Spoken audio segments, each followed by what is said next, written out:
Ma mère voulait un nouvel an en petit comité, sans moi. J'ai donc invité tous les autres dans mon pantouse secret sur les Champs-Élysées. Face au feu d'artifice depuis mon balcon, le rappel a sonné comme un regret. Il était 17h12 le 27 décembre lorsque mon téléphone s'est allumé avec un message de ma mère. Cette année, juste la famille de ta sœur. 8 mots désinvoltes, qui pourtant m'ont piqué avec la même douleur familière que j'avais ressentie toute ma vie. Je les ai fixés un instant, le reflet de la neige tombant vacillant sur la vitre. Puis j'ai tapé un seul mot. Parfait. Pas de colère, pas de supplication, juste du calme. Car cette fois, ce n'était pas moi qui me retrouvais sans place. Ce qu'ils ne savaient pas, c'est que je possédais un pantouse de 7 millions d'euros surplombant la place de l'Étoile, un secret que j'avais gardé pour moi pendant des années. L'appartement avait un balcon panoramique qui captait chaque lumière de Paris, une vue d'où le monde se rassemblait chaque année pour le décompte sous la tour Eiffel scintillante. Pour ce nouvel an, je n'allais pas attendre une invitation. J'allais ouvrir mes portes à tous ceux qui avaient un jour été mis de côté, pour créer une nuit où personne ne resterait dans le froid à regarder la célébration des autres. Avez-vous déjà été mis à l'écart par votre propre famille? Vous a-t-on dit qu'il n'y avait pas de place pour vous à table? Dites-moi d'où vous écoutez pour que je sache que je ne suis pas seul. J'ai grandi dans une petite ville de Normandie où les hivers étaient longs, silencieux et lourds de l'odeur du pain et de la fumée. À l'époque, les fêtes n'étaient pas synonymes de joie. Elles étaient des rappels. Des rappels de qui comptait et de qui ne comptait pas. Chaque matin de Noël, les cadeaux de Chloé débordaient dessous le sapin comme une marée dorée. Bracelets, nouveaux vêtements, gadgets qu'elle perdrait en quelques semaines. Les miens étaient plus petits, plus simples, parfois complètement oubliés. Mais c'était le nouvel an qui faisait toujours le plus mal. Pendant que mes parents emmitouflaient Chloé dans des écharpes et l'emmenaient en ville pour voir le décompte, j'étais assise en tailleur sur le canapé, regardant le même feu d'artifice à travers le reflet de notre vieil écran de télévision. Je me souviens avoir pressé mes doigts contre la vitre froide alors que la foule à la télé criait 3, 2, 1, pensant que les confettis ressemblaient à des étoiles que je ne pourrais jamais toucher. Quand j'ai eu 14 ans, c'est arrivé à nouveau, mais en pire. Maman et papa avaient promis que nous irions tous ensemble cette année-là. J'ai passé toute la journée à aider à décorer la maison, à préparer des encas, et même à boucler mes cheveux, espérant qu'ils me verraient enfin comme faisant partie du tableau. Mais juste avant le coucher du soleil, maman est descendue avec Chloé déjà vêtue de son manteau argenté scintillant et a dit « Ma chérie, peux-tu rester à la maison ce soir? Quelqu'un doit surveiller la maison. » Sa voix était douce mais finale, comme si la gentillesse pouvait cacher le renvoi sous-jacent. J'ai regardé la porte d'entrée se fermer, entendu la voiture démarrer, puis le silence. Minuit est arrivé, et les lumières du salon étaient éteintes, à l'exception du scintillement de la télévision montrant le décompte de Paris. Je me tenais près de la fenêtre, fixant la rue sombre, et j'ai chuchoté les chiffres avec eux, 10, 9, 8, n'entendant que mon propre écho. Cette nuit-là, j'ai appris ce que signifiait être celle qu'on laisse derrière. Il n'y avait pas de place pour moi sur ce trottoir en ville, pas de main à tenir alors que le ciel éclatait de lumière. Je n'avais pas ma place sur leur balcon, tout comme je n'avais pas ma place à leur table. Le favoritisme n'était pas toujours bruyant. Parfois, il était silencieux, comme la façon dont le ton de maman changeait quand elle parlait à Chloé. Avec elle, c'était de l'admiration enveloppée de rire. « Tu es une vraie star, ma chérie. » Avec moi, c'était des instructions. « Fais attention. N'en fais pas trop. Ne te couche pas trop tard. » Quand j'ai remporté la première place au concours scientifique régional pour la conception d'un modèle de serre autosuffisante, elle a à peine levé les yeux de sa cuisinière. « C'est bien, » a-t-elle dit doucement. « Mais promets-moi de te coucher plus tôt. » La même semaine, Chloé a rejoint l'équipe de Pom Pom Girls, et soudain, toute la famille était au stade, agitant des bannières avec son nom. Mon projet prenait la poussière dans le garage à côté des boîtes de décoration de Noël inutilisées. Papa n'était pas différent. Pour lui, Chloé était le prolongement de tout ce qu'il voulait exhiber. Gracieuse, sociable, facile à aimer. J'étais la pragmatique, celle qui réparait le grille-pain cassé, qui veillait tard pour comprendre pourquoi la radio perdait sans cesse le signal. Il me tapotait parfois la tête, distraitement, comme quelqu'un qui se souvient de nourrir le chat. Quand des parents nous rendaient visite, les présentations étaient toujours les mêmes. Voici Chloé. C'est notre étoile. Et voici Isabelle, sa sœur. J'ai commencé à haïr ces mots plus que tout. Sa sœur. comme si je n'existais qu'en tant que point de référence pour son éclat. Il y a un hiver en particulier que je n'oublierai jamais. La neige était si épaisse qu'elle assourdissait tous les sons. J'avais passé la journée dehors à déblayer l'allée, les doigts mordus par le gel, pendant que Chloé restait à l'intérieur pour répéter son discours pour le spectacle de talent de l'hiver. Quand je suis rentré, les joues rouges, les mains engourdies, j'ai entendu maman rire dans la cuisine avec elle, l'aidant à répéter ses répliques, décorant des cupcakes pour ses camarades de classe. Je suis resté sur le seuil un moment, attendant que quelqu'un me remarque. Personne ne l'a fait. J'ai finalement dit, j'ai réparé le chauffage. Il fonctionne maintenant. Maman a jeté un bref coup d'œil et a dit, bon travail, ma chérie, avant de se retourner vers Chloé. Je suis allé dans ma chambre, j'ai fermé la porte, et j'ai réalisé quelque chose qui resterait avec moi pendant des années. L'attention n'est pas accordée à celui qui aide. Elle est accordée à celui qui brille là où les autres peuvent le voir. Après cela, j'ai arrêté d'essayer d'être visible. J'ai passé plus de temps dans le garage, entouré de l'odeur de métal et de vieille huile, apprenant moi-même à recabler des objets cassés. Les machines avaient un sens, les gens non. Les circuits obéissaient à la logique. Les familles non. Je pouvais faire chanter à nouveau une radio morte, mais je ne pourrais jamais faire en sorte que mes parents m'entendent. Quand Chloé a eu son premier appareil photo, tout le monde s'est rassemblé pour prendre des photos. Quand j'ai réparé celui qui était cassé de l'année précédente, personne ne l'a même remarqué. Et chaque fois que j'étais exclu d'un voyage ou oublié dans une histoire de famille, j'apprenais à me faire un peu plus petite, à parler un peu moins, à prendre un peu moins de place. Je pensais que si je travaillais assez dur, je pourrais mériter ma place. Mais peu importe ce que je faisais, l'ombre de Chloé s'étendait davantage. C'était elle qui avait la place du milieu au dîner, qui s'asseyait à côté de papa à l'église, qui avait plus de temps dans la voiture pendant que maman s'occupait de son maquillage. Moi, j'avais la place du bout, le banc du fond, le rappel silencieux de laisser ta sœur passer en premier. Même pendant les vacances, quand le monde était censé s'arrêter pour l'amour, j'avais l'impression que la pause ne m'incluait jamais. Une fois, j'ai surpris maman en train de parler à une voisine. Chloé a un tel potentiel, disait-elle fièrement. Et Isabelle, eh bien, elle est indépendante. Elle n'a pas besoin de beaucoup d'attention. J'ai eu envie de crier que l'indépendance n'était pas un choix. C'était de la survie. Être invisible était devenu mon armure, ma défense contre la piqûre de l'oubli. Car quand on cesse d'attendre de la chaleur, le froid fait moins mal. À l'âge de 16 ans, j'avais perfectionné l'art de disparaître. Je souriais au dîner de famille, hochais la tête pendant les conversations sur les notes de Chloé ou son dernier petit ami, et m'éclipsais dès que la vaisselle était faite. Quand il planifiait des voyages, je proposais de rester à la maison pour arroser les plantes. Quand il louait la beauté de Chloé, je me rendais utile à la place, réparer, nettoyer, gérer l'arrière-plan pour que leurs photos soient parfaites. Je pensais que si je devenais indispensable, peut-être que cela me rendrait importante. Mais tout ce que cela a fait, c'est cimenter mon rôle de soutien invisible, quelqu'un dont la valeur se mesurait uniquement en silence. À 17 ans, j'ai pensé que la lettre d'acceptation de HEC Paris serait enfin ma clé de sortie, ma preuve que je valais quelque chose. Je me souviens être entré en courant dans la cuisine, l'enveloppe tremblant dans mes mains, le seau rouge de HEC brillant comme une médaille. Ma mère coupait des pommes, Chloé faisait défiler son téléphone au comptoir. J'ai été accepté, ai-je dit, ma voix se brisant presque une seconde. Il y a eu un silence. Puis maman a souri faiblement. HEC ? C'est si loin. Isabelle, tu es sûre ? Chloé sera près de la maison l'année prochaine. Ce sera plus facile pour nous tous. Plus facile pour nous tous. C'était sa façon de dire que c'était gênant pour eux. Mon père a levé les yeux de son journal, a ajusté ses lunettes et a marmonné, HEC ? C'est cher. Qu'y a-t-il de mal à rester plus près de la famille ? Je leur ai dit que j'avais reçu une bourse complète. Cela n'avait pas d'importance. Ce qu'ils entendaient, c'était la distance. Ce que j'entendais, c'était la permission de partir.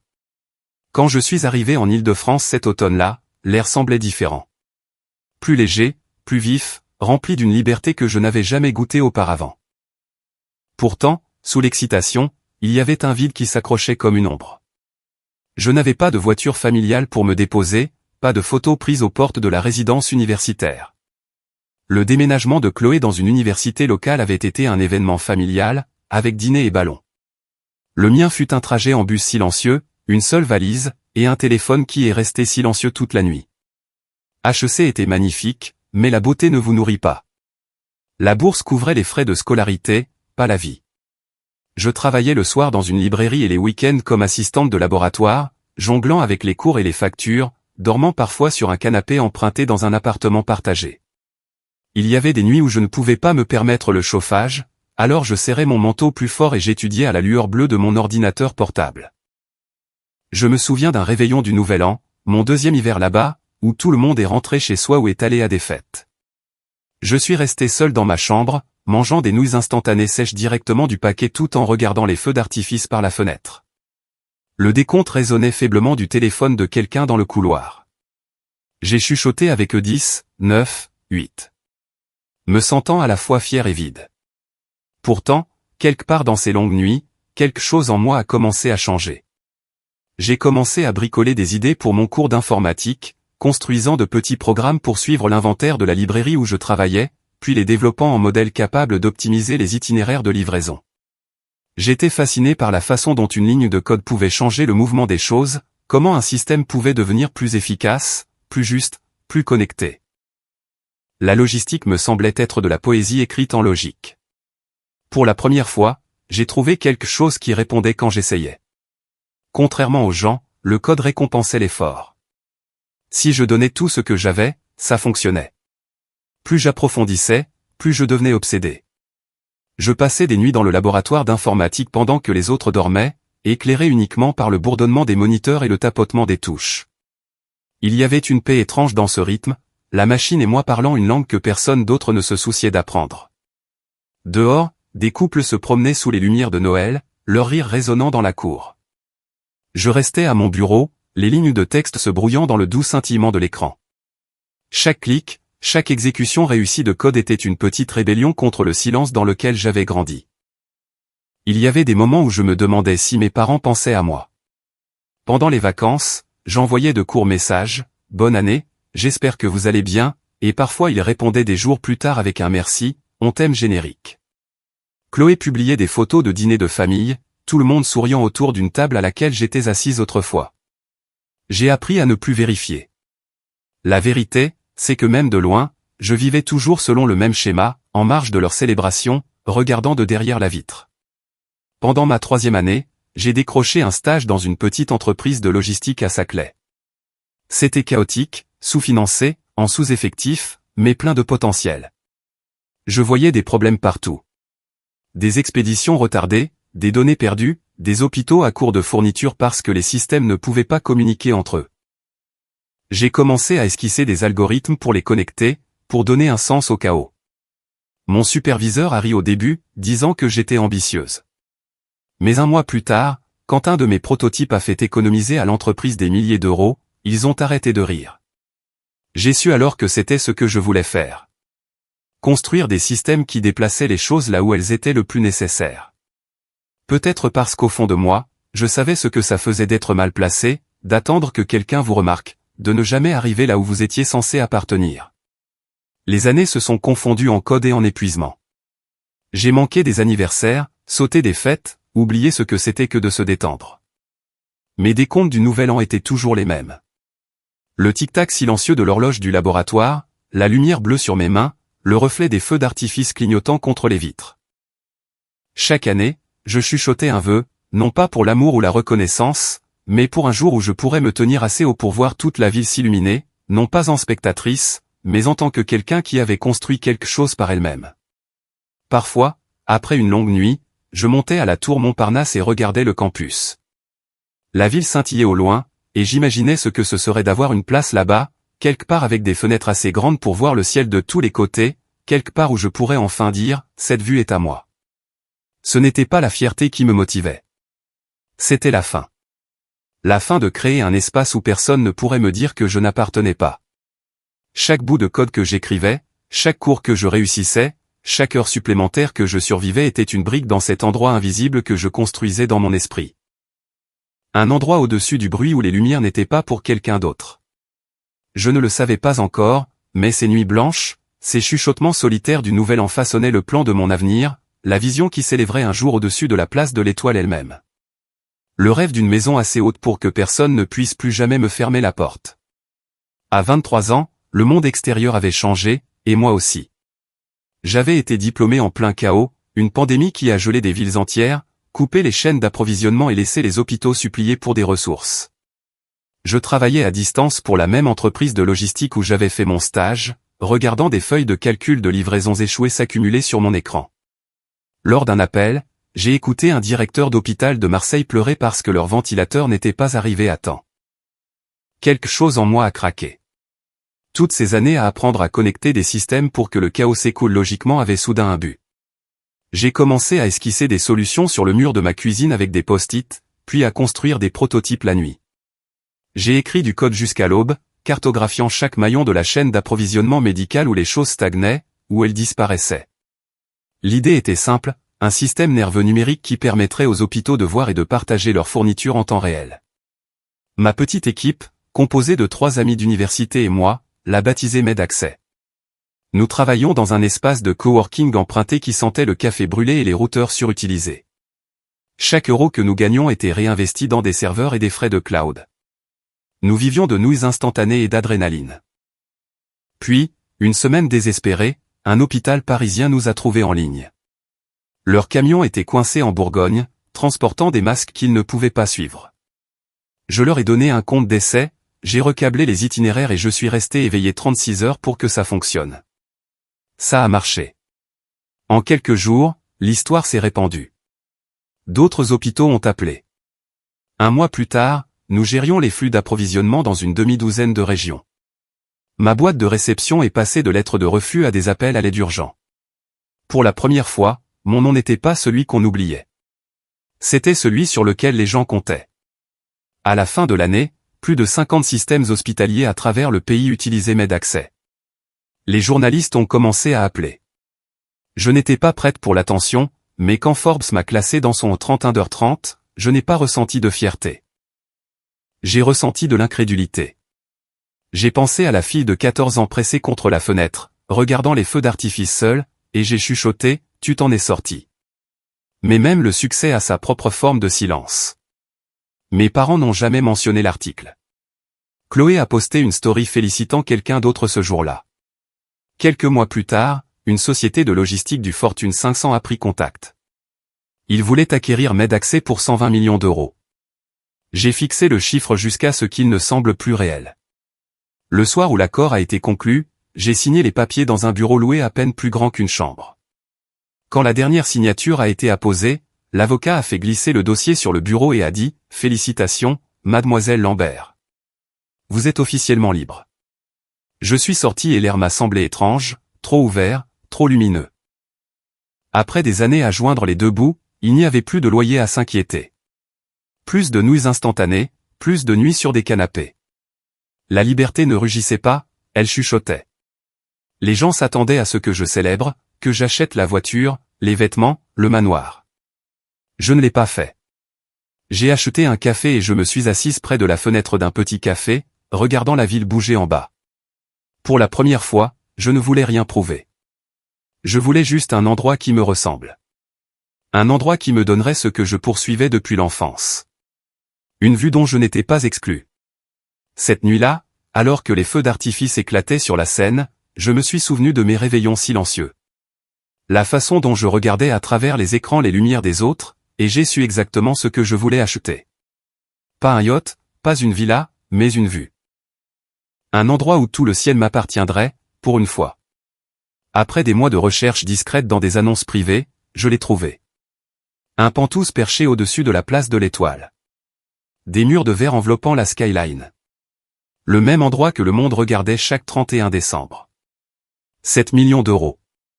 Je l'ai acheté via une SCI discrète pour que personne, pas même ma famille, ne le sache. Je n'ai rien dit à personne. La première fois que j'ai pris l'ascenseur privé, les portes se sont ouvertes sur un mur de lumière. Toute la ville scintillait sous moi, les panneaux publicitaires clignotant, les taxis coulant comme de l'or en fusion, le bourdonnement de l'humanité montant à 20 étages de hauteur. Je suis sorti sur le balcon, le vent vif et froid, portant l'odeur de l'acier et de la neige. Je me suis penché sur la balustrade et j'ai ri doucement. Pendant des années, on m'avait dit de rester à la maison, de regarder depuis la touche. Maintenant, je me tenais au-dessus de la place même où le monde faisait son décompte sans moi. À l'intérieur, le Penthouse était encore vide, sol nu, couloir résonnant, fenêtre qui rendait la skyline infinie. Mais pour moi, il était déjà vivant. J'ai marché de pièce en pièce, traçant les contours de mon avenir du bout des doigts. Quand l'agent immobilier m'a remis les clés, un fin anneau d'argent lourd dans ma paume, j'ai chuchoté à personne en particulier, j'ai enfin mon propre balcon. Cette phrase est restée avec moi, mon propre balcon. Pas seulement une terrasse de verre et d'acier, mais un symbole de tout ce que j'avais construit. Chaque nuit blanche, chaque message ignoré, chaque moment d'humiliation silencieuse avait mené ici.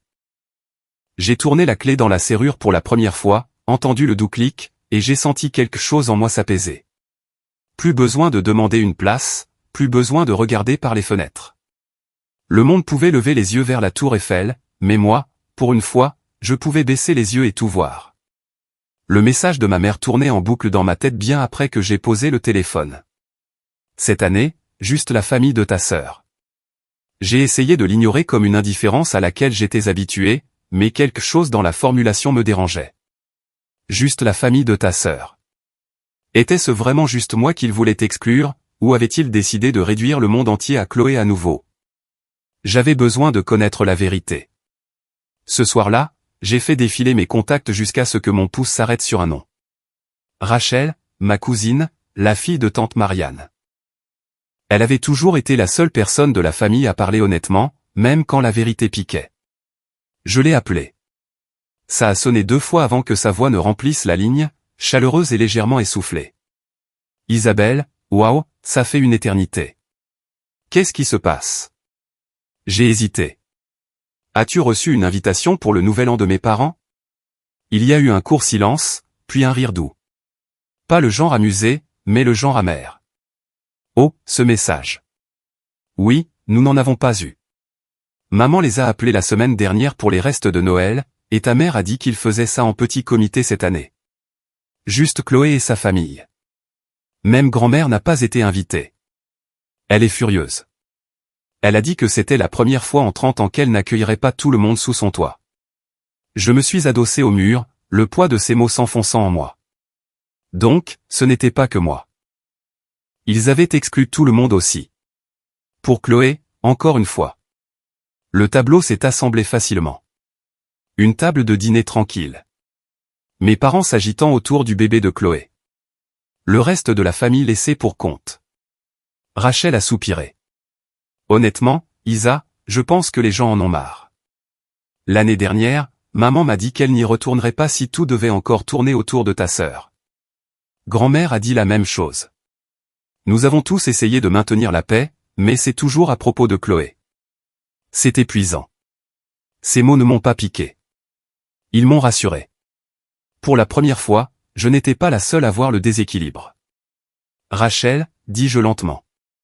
Et si cette année, on faisait quelque chose de différent? Il y a eu une pause sur la ligne. Différent comment? J'ai regardé vers la fenêtre, les lumières de la ville vacillant comme des étincelles lointaines sous mon Penthouse. J'ai un endroit ici à Paris, assez grand pour tout le monde. Et si on célébrait ensemble? Pas de comparaison, pas de favoris, juste la famille. La voix de Rachel s'est instantanément éclaircie. Tu es sérieuse? À Paris? Attends, de quel genre d'endroit on parle? J'ai souri. Disons juste qu'il y a de la place pour une vue. Elle a laissé échapper un cri de joie. Maman va perdre la tête. Je l'appelle tout de suite. Si tu es sûr, on vient. Après avoir raccroché, je suis resté assise un moment, écoutant le faible bourdonnement de la ville à travers la vitre. Puis j'ai rouvert ma liste de contacts. Ellie, mon cousin à Lyon, a décroché à la 2e sonnerie. Isa, ça fait longtemps. Tu vas bien? Sa voix portait toujours un mélange d'humour et de lourdeur, comme quelqu'un qui en avait trop vu mais choisissait quand même de rire. Je vais bien, dis-je. Je me demandais juste, tu fais quelque chose pour le nouvel an? Il a reniflé. Quoi? Le spectacle annuel de Chloé? Sans moi. J'ai arrêté d'y aller il y a 2 ans. Tu sais comment c'est. Chaque toast finit par parler de sa promotion, de son bébé, de ses cheveux. Je vais probablement rester à la maison et jouer de la guitare. Je me suis peut-être dit. Eh bien, dis-je lentement. Et si je te donnais une meilleure scène? Il est resté silencieux un moment. Définis un meilleur. La place de l'Étoile. Chez moi. J'organise la fête de famille cette année. Pour tous ceux qui sont fatigués d'être le public. Il y a eu un temps de silence, puis un sifflement bas. Un réveillon du Nouvel An en famille à Paris sans que tes parents ne dirigent tout. Il a ri. Compte sur moi. J'apporterai la guitare et peut-être quelques chansons que Chloé n'a jamais entendues. Ensuite, j'ai appelé tante Marianne. Elle a répondu en haut-parleur. Le son de l'eau qui coule en arrière-plan. Isabelle, ma chérie, comment vas-tu? Je lui ai parlé du plan, de mon désir d'organiser quelque chose de nouveau, de libre de tout l'ancien favoritisme. Elle a arrêté ce qu'elle faisait à mi-chemin de ma phrase. Tu le penses vraiment? Tu nous invites tous? Oui. Tous ceux qui veulent venir. Il y avait une légère fêlure dans sa voix quand elle a dit, tu n'as aucune idée depuis combien de temps j'attends que quelqu'un dans cette famille fasse ça, fasse de la place pour nous tous à nouveau. Au moment où j'ai raccroché, quelque chose en moi s'est senti plus léger, comme si une fenêtre s'était ouverte après des années d'air vicié. J'ai passé 2 autres appels. Oncle Rémi, qui vivait en banlieue et était devenu silencieux au fil des ans, et enfin grand-mère. Quand elle a décroché, son ton était vif mais las. Isabelle, je disais justement à ta tante que ta mère a perdu la tête. Un nouvel an sans la famille. Quelle absurdité. J'ai souri dans le récepteur. Alors venez chez moi, grand-mère, à Paris. Je m'occuperai de tout. Il y a eu une pause.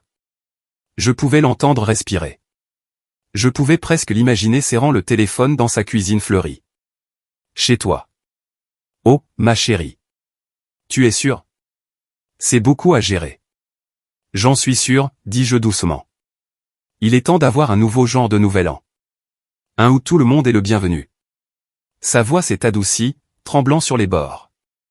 Alors dis-moi quand faire ma valise. À minuit, mon téléphone bourdonnait sans arrêt. Des messages de cousins à qui je n'avais pas parlé depuis des années. Des tantes envoyant des émojis cœur. Ellie confirmant son vol. Rachel textant. Grand-mère pleure de joie. C'est toi qui as fait ça, Isa.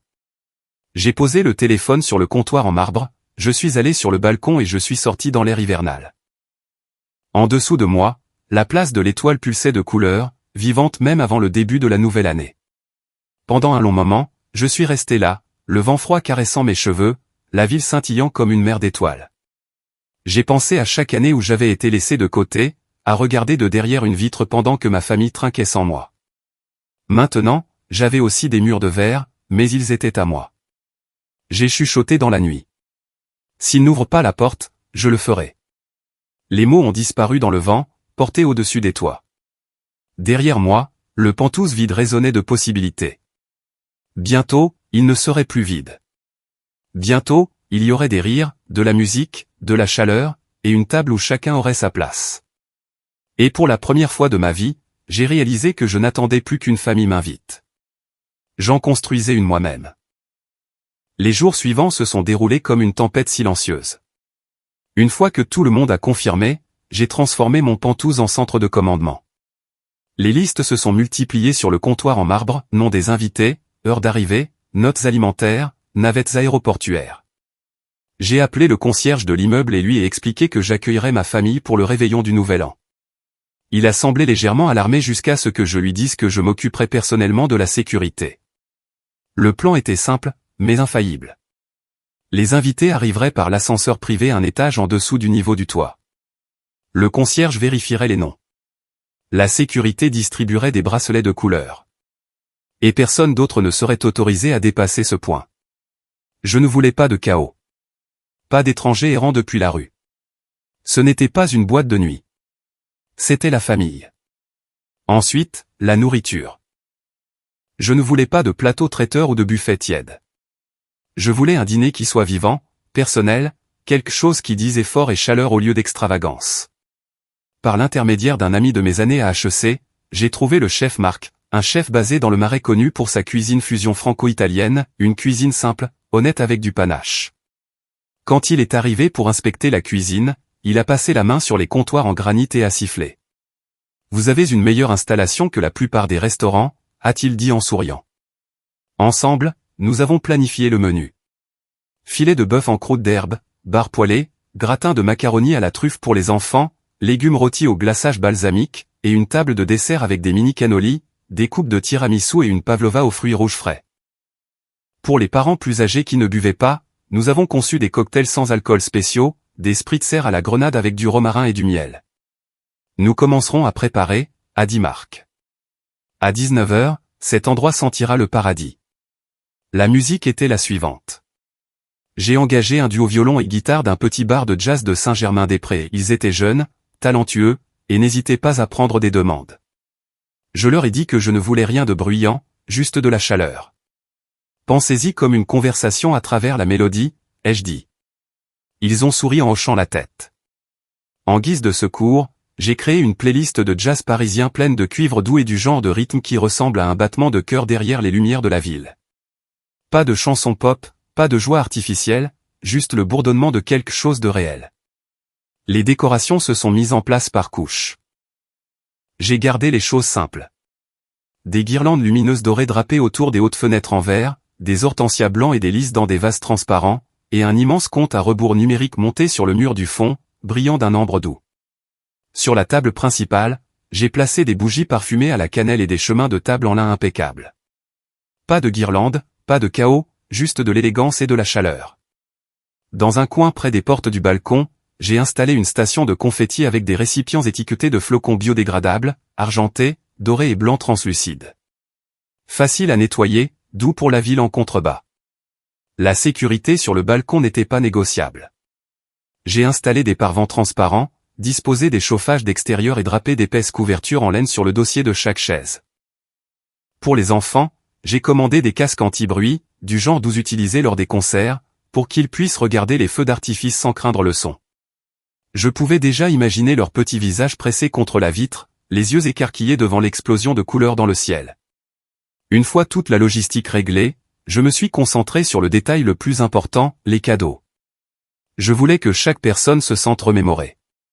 Pour grand-mère, j'ai trouvé une délicate boîte de tisane importée, son mélange préféré de camomille et d'agrumes, associé à une écharpe tissée à la main d'une boutique d'artisanat local de Saint-Germain, du genre qui l'envelopperait comme un câlin.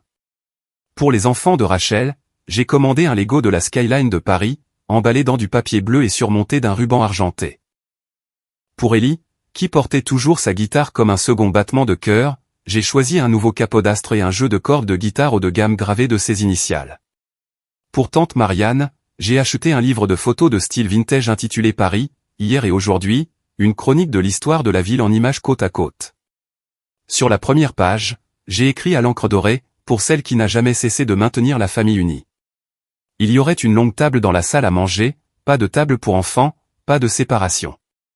Je voulais que tout le monde s'assoie ensemble, épaule contre épaule. La table elle-même s'étendait sur presque toute la longueur du mur de verre, où la skyline se déployait comme une fresque vivante. J'ai disposé 12 verres en cristal, chacun associé à une serviette en lin plié et une carte portant leur nom en cursive dessinée à la main. Quand j'ai reculé pour regarder, la symétrie était parfaite. Pas stérile, pas formelle, mais intentionnelle. J'ai fait appel à un fleuriste local pour tisser des guirlandes de sapin et de roses blanches le long du centre. Le parfum a rempli la pièce, frais et pur, comme la première respiration après la neige. Sur chaque assiette, j'ai placé une petite note manuscrite qui disait « Merci d'être venu ». Ce n'était pas une question d'extravagance. C'était une question de reconnaissance. Un jour avant l'événement, j'ai tout testé comme un chef d'orchestre avant une symphonie. Les lumières, la musique, les places, le timing de l'ascenseur. Mon cerveau de chef de projet ne se reposerait pas tant que chaque variable ne serait pas couverte. J'ai même fait une répétition de dîner avec le chef Marc, qui a ri quand j'ai commencé à chronométrer sa vitesse de dressage avec un chronomètre. « Détendez-vous, Isabelle », a-t-il dit avec un sourire. C'est un dîner, pas la NASA. Mais je ne pouvais pas m'en empêcher. Ce n'était pas juste un autre événement. C'était ma déclaration. Ma réponse à chaque année où j'avais été laissé pour compte. Tard cette nuit-là, quand tout était prêt, j'ai éteint les lumières principales et je suis resté dans la lueur de la ville. Le Penthouse était silencieux, l'air vibrant faiblement des chauffages sur le balcon. J'ai regardé le reflet de la pièce dans la vitre, la table scintillant comme une promesse, les bougies vacillant, les chaises vides attendant. Pendant un instant, j'ai vu mon moi plus jeune assise sur l'une d'elles, attendant toujours d'être invité à la fête. J'ai chuchoté doucement, « Tu as réussi. Tu as ta propre table maintenant. » Avant d'aller me coucher, j'ai installé un petit stabilisateur de caméra près du balcon pour enregistrer la nuit en privé, juste pour les souvenirs. Rien de public, rien de partagé. Je me suis dit que je garderais les images pour la famille uniquement, pas de direct, pas de réseaux sociaux. C'était pour nous seuls. Mais en regardant la place de l'Étoile depuis mon balcon, observant les premières foules se rassembler, je n'avais aucune idée de comment une petite décision, cette caméra silencieuse dans le coin, deviendrait bientôt l'étincelle qui ferait voir au monde entier ce que j'avais construit. Au moment où la dernière liste de contrôle a été cochée, la ville à l'extérieur avait commencé à s'illuminer. De mon balcon, je pouvais voir la montée lente du réveillon du Nouvel An, les rues se fermant, les barrières s'élevant, et des flots de gens se dirigeant vers la place de l'Étoile. Le ciel était d'un bleu marine profond, parsemé des reflets des néons rebondissant sur les tours de verre. À l'intérieur, le Penthouse semblait vivant pour la première fois. De l'air chaud, de vagues notes d'ail et de romarin provenant de la cuisine, et le faible bourdonnement du jazz qui flottait doucement à travers les haut-parleurs. Tout était prêt. L'ascenseur privé a sonné vers 19h. Je me suis dirigé vers la porte, le cœur battant, et j'ai regardé les portes s'ouvrir. Rachel est sortie la première, emmitouflée dans un manteau blanc, les joues roses de froid. Elle a fait 2 pas dans le hall, a levé les yeux vers les fenêtres du sol au plafond, et s'est figée. « Oh mon Dieu !» a-t-elle chuchoté, les yeux écarquillés. Toute l'étendue des Champs-Élysées flamboyait devant elle comme un tableau vivant, les panneaux publicitaires clignotants, une mer de gens, et la tour Eiffel scintillante perchée en hauteur, attendant minuit. Elle s'est tournée vers moi, le rire perçant à travers son incrédulité. « Toi. Tu as construit tout un monde ici et tu n'as rien dit à personne. » J'ai ri, l'enlaçant. Certaines surprises sont meilleures quand on les garde pour la bonne soirée. Ces 2 enfants, emmitouflés dans des écharpes rouges, se sont précipités en avant, criant de joie dès qu'ils ont aperçu la vue. « Maman, on peut tout voir. » Ils ont couru vers les portes du balcon, pressant leur visage contre la vitre. Quand je les ai ouvertes, une bouffée d'air glacial a rempli la pièce, les faisant s'arrêter net, gloussant en sentant le froid piquer leurs joues. « Attention !» ai-je dit, en sortant 2 épaisses couvertures en laine du panier près de la porte. Je me suis agenouillé pour en draper une sur chacun d'eux, rentrant les bords sous leurs petits bras. « Vous pouvez sortir, mais seulement si vous promettez de rester au chaud. » Ils ont hoché la tête avec empressement, sortant sur le balcon alors que la ville rugissait en contrebas, leurs rires emportés par le vent. Ellie est arrivée ensuite, son étui de guitare en bandoulière, sa petite amie tenant un plateau de biscuits fait maison enveloppé dans du papier d'aluminium. « Ça sent déjà le paradis », a-t-il dit en reniflant l'air tout en enlevant ses bottes.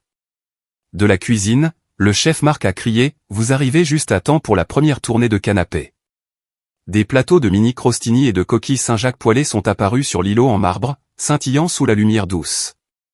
Tante Marianne est entrée quelques instants plus tard, les mains pleines de petits cadeaux, les yeux embués de larmes alors qu'elle chuchotait « C'est encore plus beau que sur les photos que Rachel a envoyées. » Grand-mère fut la dernière à arriver.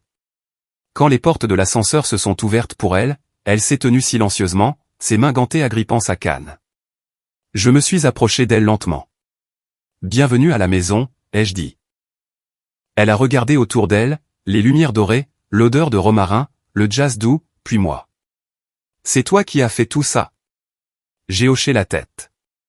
Elle a souri, un sourire qui a tremblé en se transformant en larmes. « Alors c'est ici, » a-t-elle dit doucement, « que la famille recommence vraiment. Nous nous sommes installés dans un rythme. » Ellie a sorti sa guitare, testant des accords qui flottaient dans l'air comme de la chaleur. Le chef Marc entrait et sortait de la cuisine comme un artiste, arrangeant des assiettes qui semblaient presque trop belles pour être mangées. Les enfants se sont rassemblés autour du comptoir, impatients d'aider à saupoudrer du sucre sur les cannolis. Dans un coin de la pièce, j'avais installé une petite table avec des cartes noires et des stylos dorés, un endroit pour que chacun écrive ses intentions pour la nouvelle année. Rachel a commencé, griffonnant quelque chose rapidement, puis épinglant sa carte au tableau avec une minuscule pince dorée. « Que as-tu écrit » ai-je demandé. Elle a souri. « Arrêtez de m'excuser de vouloir la paix. Fin de la merde. » Bientôt, les autres ont suivi. Élie a griffonné, joué plus de musique. Moi m'inquiéter. Grand-mère a écrit lentement en cursive bouclée, revoir ma famille réunie avant que mes yeux ne se ferment pour de bon. J'ai eu du mal à avaler en lisant celle-là. Puis j'ai pris un stylo et j'ai écrit la mienne, construire des tables, pas des murs. À l'approche du dîner, j'ai guidé tout le monde vers la salle à manger. Les lumières se sont tamisées automatiquement alors que le coucher de soleil s'assombrissait en indigo, et la lueur de la place de l'Étoile a inondé la pièce comme de l'or liquide. La longue table en chêne s'étendait sous le lustre en cristal, bordée de bougies et de brins de sapin. Il n'y avait pas de table pour enfants, juste une longue rangée égale. Grand-mère était assise au centre, son écharpe lâchement nouée autour de ses épaules, sa tasse de thé fumante devant elle. Les enfants ont pris place à côté d'elle, leur rire résonnant doucement dans le cliquetis de l'argenterie. Quand tout le monde a enfin été assis, j'ai regardé autour de moi et j'ai senti une douce houle monter dans ma poitrine. Pendant des années, nos réunions de famille avaient toujours été divisées, les adultes dans une pièce, les enfants dans une autre, la hiérarchie marquée par la proximité avec mes parents. Mais ce soir, il n'y avait rien de tout ça. Il n'y avait pas de rang, pas de favoris, pas de coin d'exclusion, juste des visages éclairés par la lueur des bougies, pleins de chaleur et d'anticipation. Élie a gratté quelques notes douces alors que Marc servait les premières assiettes. Les conversations ont commencé doucement, puis ont grandi, des histoires divers d'enfance, des blagues sur des résolutions oubliées, le rire de grand-mère résonnant plus fort que celui de n'importe qui. Rachel s'est penchée sur la table en chuchotant, « Tu sais, ça fait des années que je ne l'ai pas vu rire comme ça. » J'ai souri, lui versant un verre de vin. Alors on fait quelque chose de bien. À un moment donné, je me suis éloigné sur le balcon juste pour respirer. La ville en contrebas était devenue électrique, des flots de lumière pulsant à travers la foule, des bannières de décompte clignotant sur tous les écrans. Derrière moi, le son des fourchettes et des bavardages remplissait l'air. J'ai jeté un coup d'œil à travers la vitre et j'ai vu grand-mère entourée de tout le monde. Élie jouant doucement à côté d'elle. Rachel essuyant le sucre en poudre du menton de son fils. Tante Marianne levant son appareil photo pour immortaliser le moment. Pour la première fois de ma vie, je ne regardais pas une famille de l'extérieur de la fenêtre. J'étais à l'intérieur, et eux aussi. Quand je suis retourné à table, grand-mère a tendu la main et a pris la mienne. « Tu le sens, Isabelle ?» a-t-elle dit. Chaque année, on nous disait de faire de la place pour la lumière d'une seule personne, mais ce soir, tout le monde brille. Ces mots se sont posés dans ma poitrine comme une encre. J'ai serré sa main en retour, incapable de parler. Autour de nous, les rires montaient et descendaient par vagues. La guitare d'Élie bourdonnait sous tout cela, stable et chaude. Les fenêtres reflétaient la lueur de la ville, et quelque part en bas, 1 million d'inconnus se préparaient au décompte de minuit. Mais ici, le temps semblait suspendu. Personne n'était laissé de côté. Personne n'était inférieur. Et pour la première fois, chaque personne à cette table, y compris moi, avait enfin sa place. Le dîner a commencé comme toutes les bonnes choses, tranquillement, avec le doux bourdonnement du contentement. La table brillait sous le lustre, des reflets de lumière dorée ondoyant sur le verre et l'argent. Le premier plat est arrivé, de délicates assiettes de bar poêlées au beurre citronné et salade de fenouil, chacune scintillant comme sortie d'un rêve. Le second est venu en lente procession, filet de bœuf, rose au centre, la vapeur s'enroulant dans l'air, gratin de macaroni à la truffe bouillonnant dans des ramequins miniatures pour les enfants.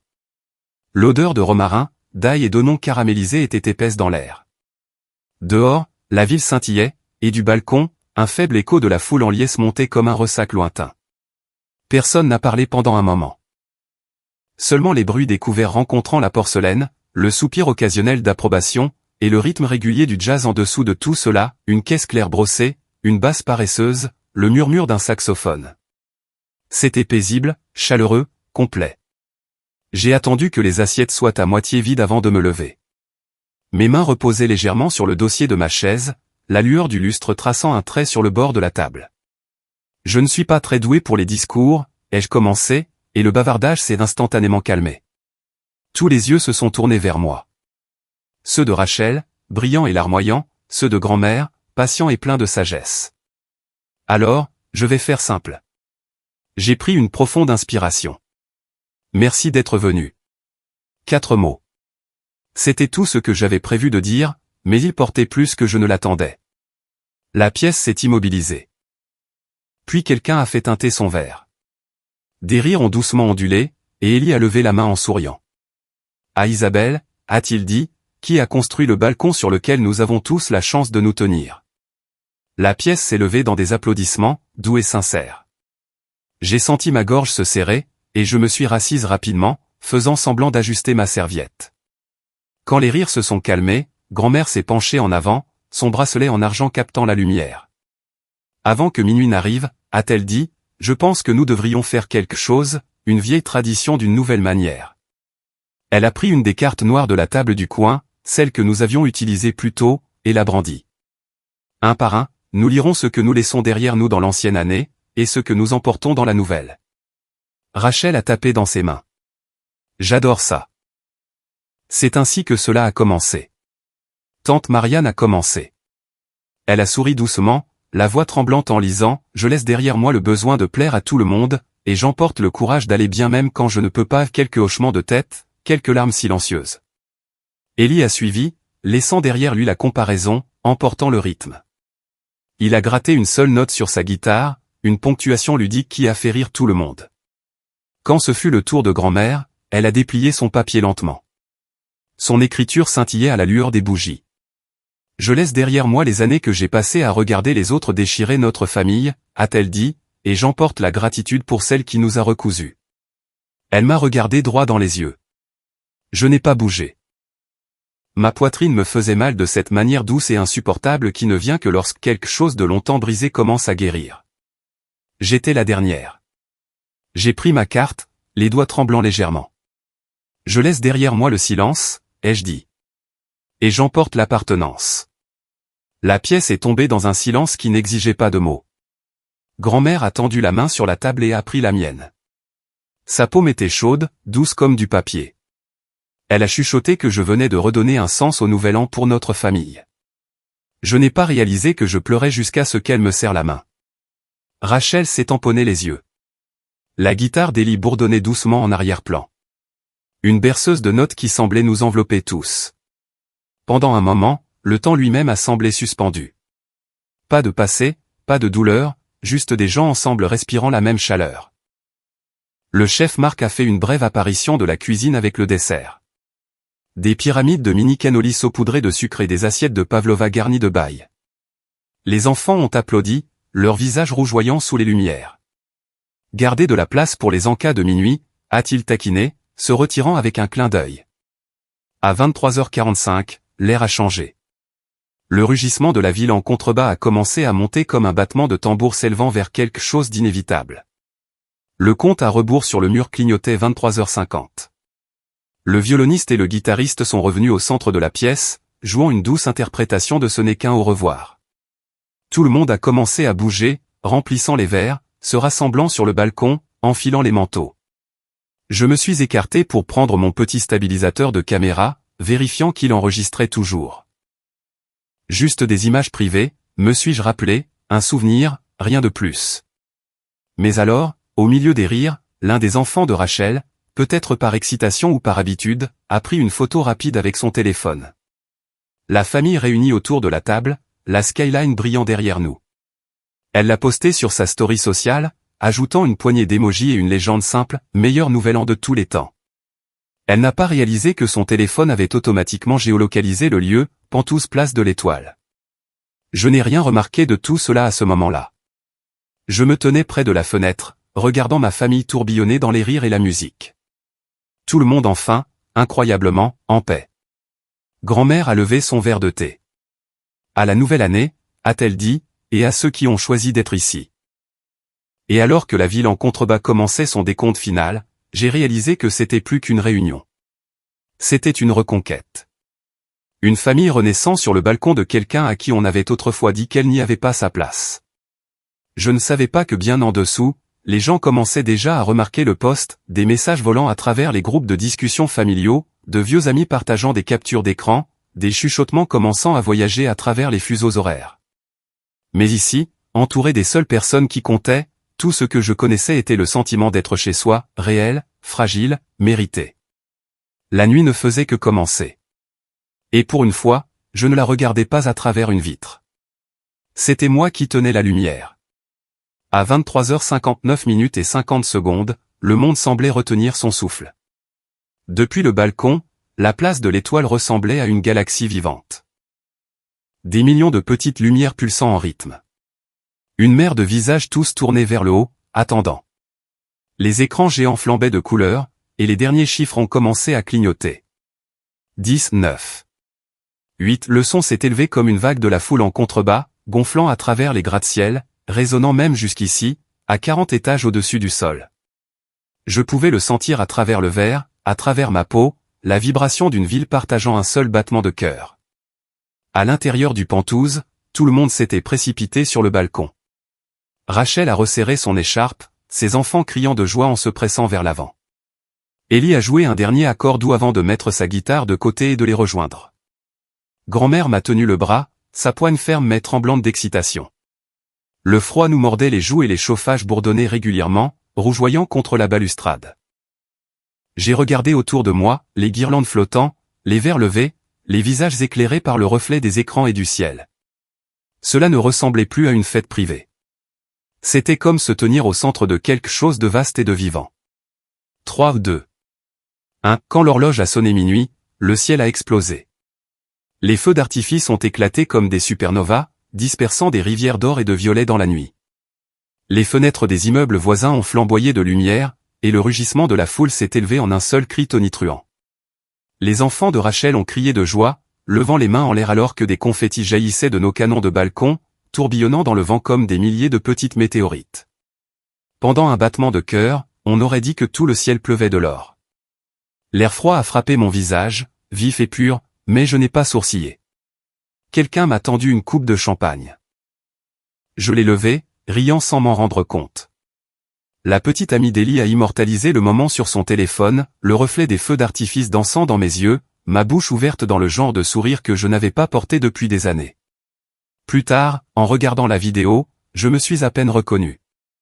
Elle ne durait que 10 secondes, mais dans cette image, je ne ressemblais pas à quelqu'un qui avait été exclu, comparé ou oublié. J'avais l'air libre. Grand-mère s'est tournée vers moi, son souffle visible dans l'air glacial. « Tu le sens ?» a-t-elle demandé. Sa voix était douce mais claire contre le tonnerre extérieur. J'ai hoché la tête. Je ne pouvais pas parler. Tout ce que je pouvais faire, c'était regarder Rachel serrer ses enfants dans ses bras, tante Marianne essuyer ses yeux, Ellie gratter les premières notes de ce n'est qu'un au revoir. La mélodie était à peine audible contre les feux d'artifice, mais parvenait tout de même à percer. Tout le monde a commencé à fredonner et j'ai réalisé que ce que j'entendais n'était pas seulement une chanson. C'était le son de l'appartenance. Derrière nous, le stabilisateur de caméra continuait d'enregistrer, balayant lentement les visages, captant les rires, les étreintes, les toasts, la façon dont les gens s'appuyaient les uns sur les autres contre le froid. Quelqu'un a crié « Encore une photo » et nous nous sommes rassemblés, bras dessus, bras dessous, joues pressées les unes contre les autres. Le flash nous a surpris en plein rire, les confettis tourbillonnant encore dans l'air. C'est le mari de Rachel, à moitié ivre de joie et de champagne, qui a téléchargé le court clip de 10 secondes dans le groupe de discussion familiale élargi. La légende était innocente, vous avez raté quelque chose. Isabelle a organisé le réveillon le plus incroyable. Il n'y a pas beaucoup réfléchi. Il voulait juste partager un moment heureux. Un plan panoramique de nous sur le balcon, les feux d'artifice explosant derrière nous, grand-mère agitant son verre à la caméra, et moi riant au centre. Le clip a commencé à se propager. Pas viral au sens public du terme. Pas d'étrangers, pas de gros titres, mais à travers des veines familières, cousins, oncles, voisins, amis de la paroisse. Il a rebondi de groupe de discussion en groupe de discussion, puis dans les groupes Facebook de petites villes. Les mêmes personnes qui s'étaient un jour demandé « Qu'est-il arrivé à Isabelle ?» me voyaient maintenant baigné de lumière, entouré de la famille même qu'ils pensaient que j'avais perdue. Pendant ce temps, de l'autre côté de la ville, dans une maison de banlieue tranquille, mes parents étaient assis sur le canapé avec Chloé et son mari. Leur nouvel an était sobre, un petit dîner, des bavardages discrets, une télévision diffusant l'émission depuis la place de l'Étoile. Ma mère faisait défiler son téléphone quand il a commencé à vibrer. Un message, puis un autre, et un autre. La fête d'Isabelle a l'air incroyable. Pourquoi n'êtes-vous pas avec elle? Ta mère est là aussi, non? J'ai vu grand-mère. Elle a froncé les sourcils, confuse. Puis le mari de Chloé s'est penché, les yeux plissés sur le téléphone. Attends, ce n'est pas ta famille? C'est la place de l'Étoile. La pièce est tombée dans le silence alors que le clip tournait en boucle, notre balcon brillant, les feux d'artifice explosant au-dessus, les rires remplissant l'air. À l'écran, pendant une fraction de seconde, la caméra m'a surprise me tournant vers la ville, souriante, champagne à la main, entourée de tous ceux qu'il n'avait pas pris la peine d'inviter. La main de ma mère s'est figée. Le son de la télévision semblait s'estomper.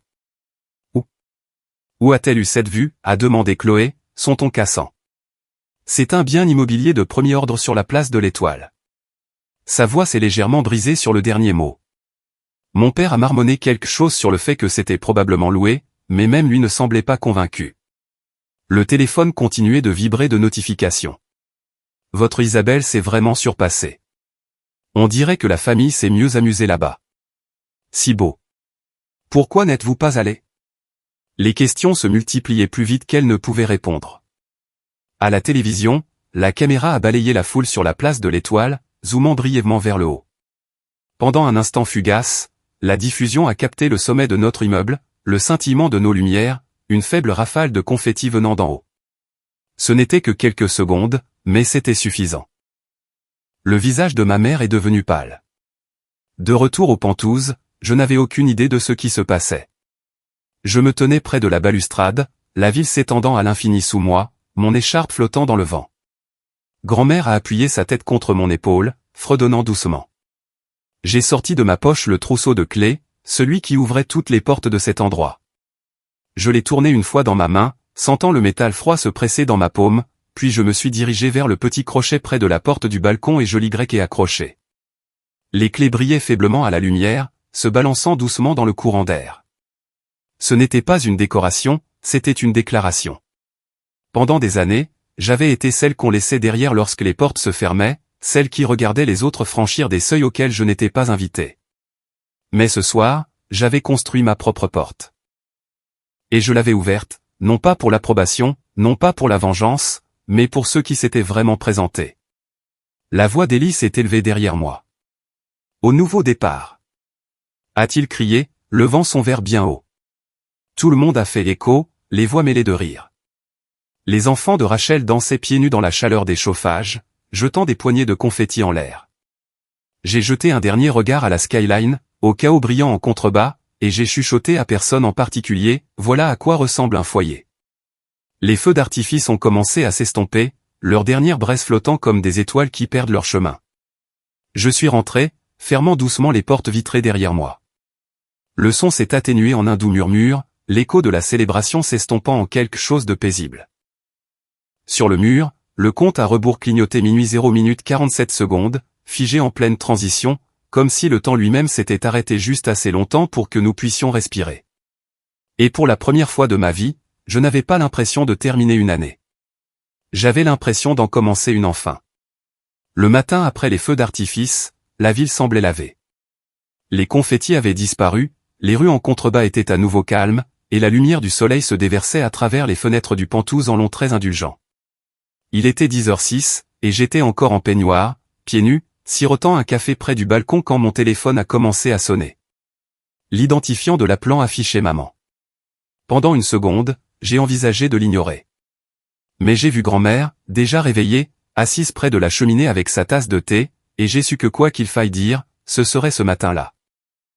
J'ai répondu et mis le téléphone en haut-parleur. La voix de ma mère a éclaté, plus vive que d'habitude. Isabelle, réalises-tu ce que tu as fait? Tu as ridiculisé cette famille.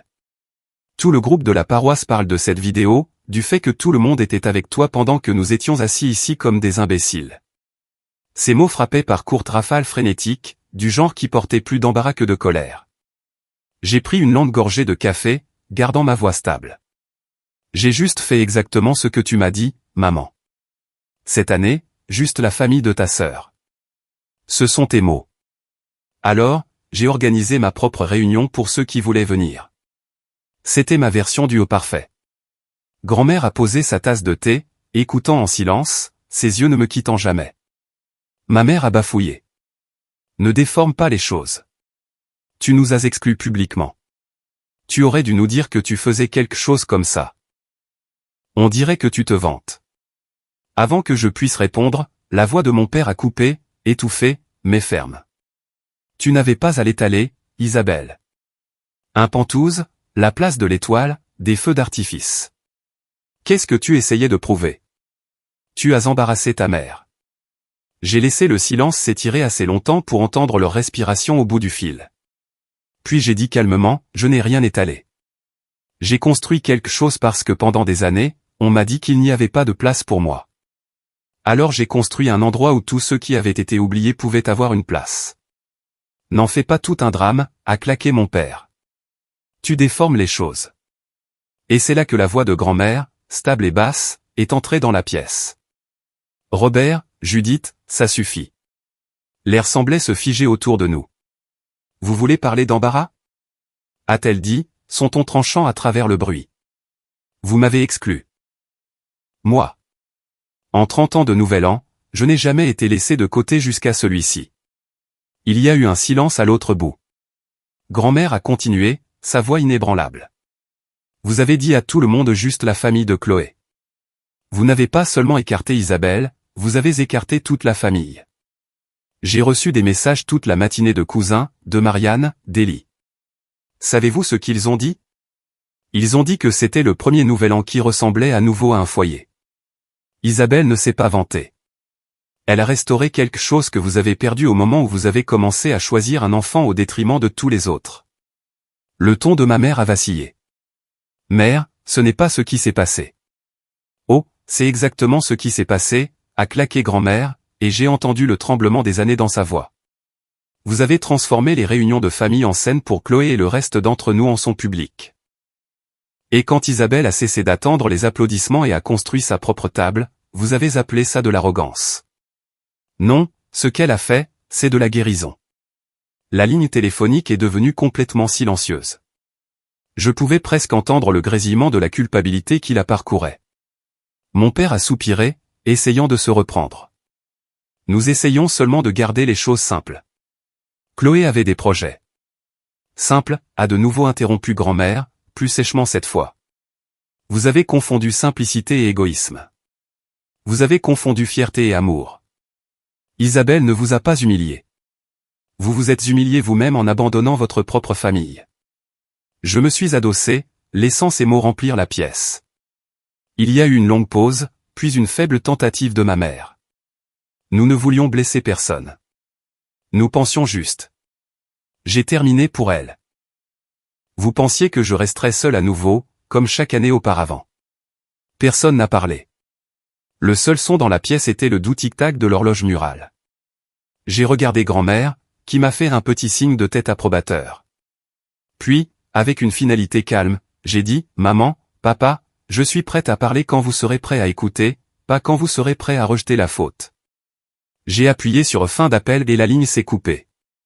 Le silence qui a suivi n'était pas gênant, il était libérateur. Grand-mère a souri faiblement et a levé sa tasse de thé. Tu as bien fait, a-t-elle dit simplement. Il était temps. En quelques minutes, mon téléphone a recommencé à s'allumer, mais cette fois, pas à cause d'eux. Le groupe de discussion familiale bourdonnait sans arrêt. Rachel, la nuit dernière était la meilleure depuis des années. S'il te plaît, Isabelle, pouvons-nous en faire une tradition? Élie, comptez sur moi pour le prochain Nouvel An. J'apporterai un groupe complet cette fois. Tante Marianne, tout le monde en parle encore. Tu as ramené notre famille. Grand-mère a tapé lentement, l'année prochaine, même balcon. J'apporterai le thé. Puis un message d'un numéro inconnu est apparu. Je l'ai ouvert et je me suis figé. Chloé. Son texto était court. Kuba, Isa. J'ai fixé le message un moment, puis je n'ai rien tapé du tout. Certains silences n'avaient pas besoin d'être comblés. Ils avaient juste besoin de rester clairs et immobiles, comme du verre entre deux mondes. Grand-mère s'est penchée, touchant légèrement mon poignet. Laisse-la avec son propre reflet, a-t-elle dit. Pour une fois, ne ternis pas le tien. J'ai souri faiblement, hochant la tête. Puis j'ai pris la caméra qui reposait encore sur la table de la veille et j'ai fait défiler les images. Le clip de nous sur le balcon est apparu, celui où les feux d'artifice explosaient au-dessus, où je riais sans effort. Pendant un instant, je les regardais à nouveau, non pas comme une preuve de quoi que ce soit, mais comme un souvenir. Une fenêtre sur la nuit où j'ai enfin cessé de demander la permission d'appartenir. J'ai appuyé sur enregistrer et j'ai fermé l'écran.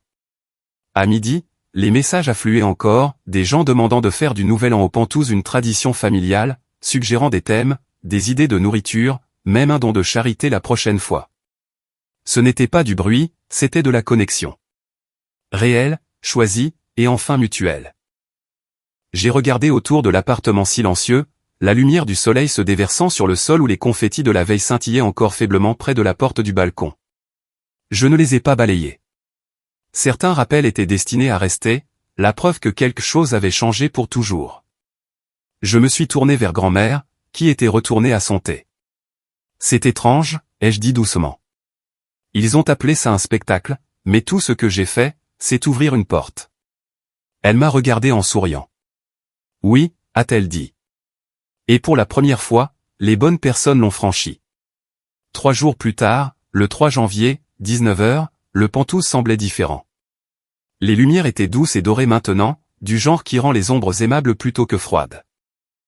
La ville en contrebas était plus calme, dépouillée de feux d'artifice et de foule, juste le bourdonnement du trafic et le vent d'hiver caressant le verre. J'avais dressé une petite table pour 4 dans la même salle à manger qui, quelques nuits auparavant, était remplie de rire et de musique. Cette fois, il n'y avait pas de jazz, pas de tintement de flûte de champagne, seulement le léger sifflement du chauffage et le doux tourbillon du vin rouge dans 4 verres. L'air sentait la soupe de tomates chaudes et le pain au romarin, simple, constant et humain. À 19h précise, l'ascenseur a sonné.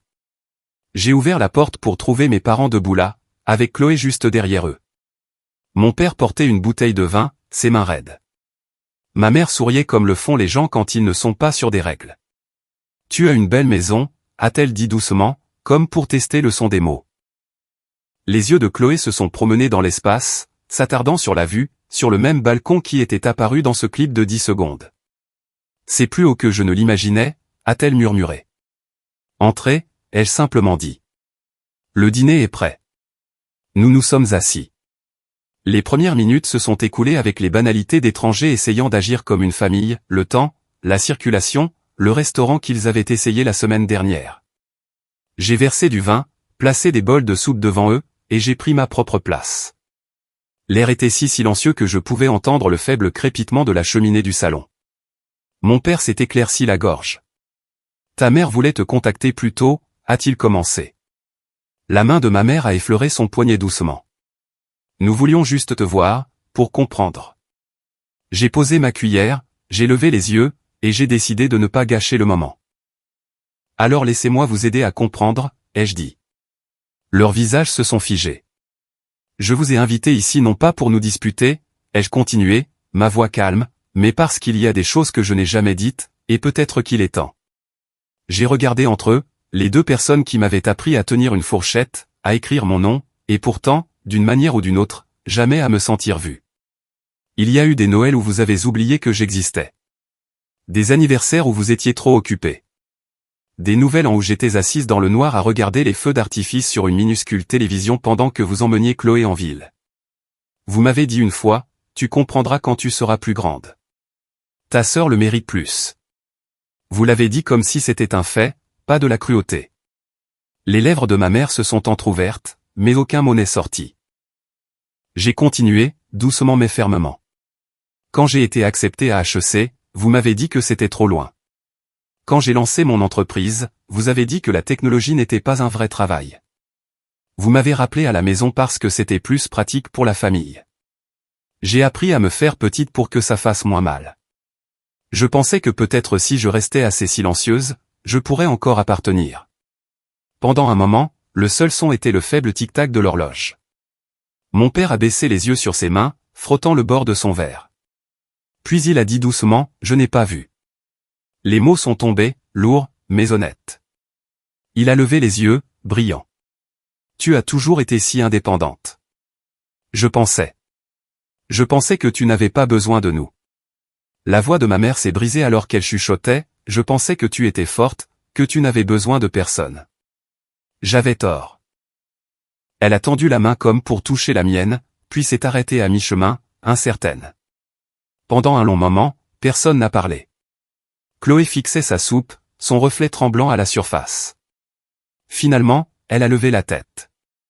Je ne savais pas que tout le monde se sentait comme ça, a-t-elle dit tranquillement.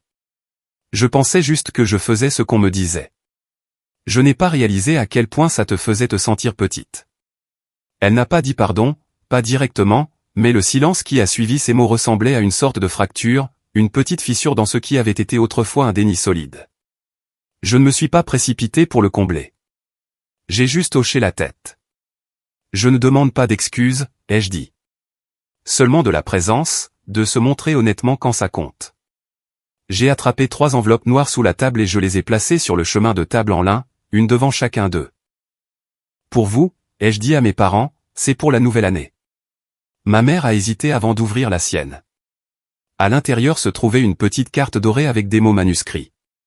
Si vous voulez vraiment vous montrer, la porte ici est ouverte. Mon père a déplié la sienne et l'a fixée pendant un long moment, hochant la tête lentement. Puis je me suis tourné vers Chloé. Son enveloppe était plus mince. Pour toi. Ai-je dit. Si l'année prochaine tu veux faire partie de quelque chose de différent, j'aimerais que nous construisions un coin pour les enfants ensemble. Un endroit où personne n'est séparé, pas même nous. Ses doigts se sont resserrés autour de la carte. Elle a levé les yeux et pour la première fois depuis des années, j'ai vu son expression s'adoucir. Pas de culpabilité, pas de fierté, juste de l'humanité. Je crois que ça me plairait, a-t-elle dit. Nous ne nous sommes pas attardés longtemps après ça. Le dîner s'est terminé par un cliquetis silencieux. Non pas le silence de la tension, mais celui qui vient quand tout le monde est enfin rassasié, non seulement de nourriture, mais de mots qui devaient être dits. Quand ils sont partis, ma mère m'a brièvement serré dans ses bras, fragile, mais réel. Mon père m'a serré la main, et sa poignée était plus ferme que dans mes souvenirs. Chloé s'est arrêtée à la porte. Tu as vraiment construit tout ça toute seule, a-t-elle demandé. J'ai souri faiblement. Avec un peu d'aide, mais oui. Elle a hoché la tête, les lèvres s'entr'ouvrant comme pour en dire plus, puis a changé d'avis. À bientôt, a-t-elle dit à la place, et elle est entrée dans l'ascenseur. Quand la porte s'est fermée, le Penthouse est redevenu silencieux. J'ai versé le reste du vin dans mon verre et je suis allé sur le balcon. La ville avait retrouvé son rythme normal. Pas de confettis, pas de feux d'artifice, juste des lumières clignotant sur la place de l'Étoile comme un battement de cœur silencieux. Je me suis appuyé sur la balustrade, le métal froid sous mes paumes, et j'ai respiré l'air de la nuit. Je faisais le décompte dans le noir, me suis chuchoté. Cette année, je compte vers le haut. Vers la présence, vers le genre de famille qui choisit de se montrer même quand c'est difficile. À l'intérieur, le lustre se reflétait faiblement sur la vitre, encadrant le trousseau de clés toujours accroché à côté de la porte du balcon. J'ai souri. Tu n'as besoin de personne pour te donner une place, ai-je murmuré. Construis ton propre balcon et ne l'ouvre qu'à ceux qui méritent de s'y tenir. Puis j'ai éteint les lumières, ne laissant que la lueur dorée se répandre sur la skyline. Si vous avez déjà été exclu d'une célébration du Nouvel An, dites-moi d'où vous écoutez, votre ville et votre heure actuelle, et dites-moi ceci, A. Partiriez-vous sans rien dire? Ou B. Construiriez-vous votre propre balcon et n'inviteriez-vous que ceux qui le méritent vraiment?